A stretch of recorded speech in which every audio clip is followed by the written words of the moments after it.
أهلا بكم إلى التفاصيل. بداية، أبرمت اليوم غرفة التجارة والصناعة عقدي شراكة مع غرفة التجارة والصناعة المجرية، وذلك لإعادة بعث العلاقات بين البلدين وبحث فرص الاستثمار بعدما تراجعت في الآونة الأخيرة، حيث يسعى الطرفين إلى تطوير التجارة الخارجية وخلق علاقات بين مستثمري البلدين.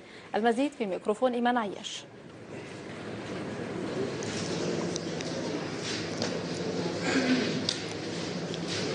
في هذه الاتفاقيات تنص على أولا تبادل المعلومات، التعاون المشترك لدعم الاستثمار في كلتا البلدين، دعم الشراكة بين الشركات المجرية والشركات الجزائرية، وكذلك تطوير التجارة الخارجية بين البلدين.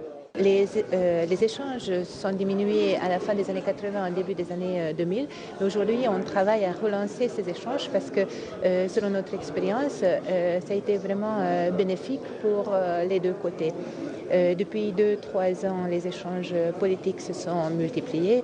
La commission intergouvernementale économique mixte a commencé ses travaux l'année passée.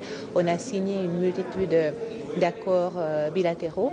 Et nous avons relancé le programme de bourse d'études. Donc actuellement, une centaine d'étudiants algériens commencent leurs études en Hongrie chaque année.